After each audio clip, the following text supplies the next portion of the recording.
Les classes de la deuxième chance, le dispositif existe depuis l'an dernier. Il permet aux élèves en décrochage scolaire de retrouver une perspective de formation ou d'emploi.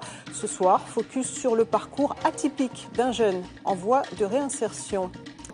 Les classes de la deuxième chance, le dispositif existe depuis l'an passé pour permettre aux élèves en décrochage scolaire de retrouver une perspective de formation ou d'emploi. Mario Leroy et Hiro Terutoa sont allés à la rencontre d'un jeune qui, après plusieurs années hors du système, a pu réintégrer une structure. Regardez. Parmi tous les élèves du centre de métiers d'art, Esrom est un étudiant normal pour qui la culture est importante. Pourtant, son parcours est atypique.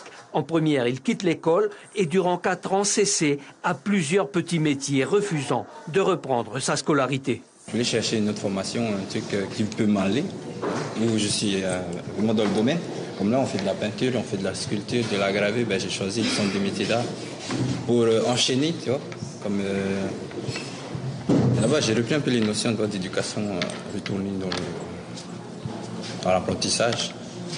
Pour pouvoir intégrer le centre des métiers d'art, Esrom a dû, comme tous les étudiants de l'établissement, passer un concours d'accès et ainsi gagner sa place. Depuis la rentrée, il donne entière satisfaction.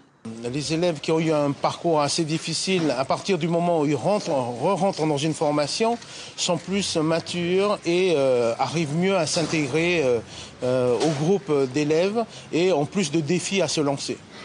Les classes de la deuxième chance ont été mises en place l'an passé. Elles s'adressent aux élèves n'ayant eu aucune orientation ou à ceux sortis du système depuis plusieurs années.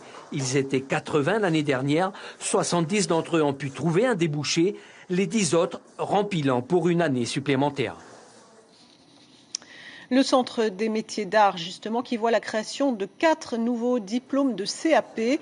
L'annonce a été faite hier matin par Najat Vallaud-Belkacem, des CAP de gravure, sculpture, tatouage et vannerie.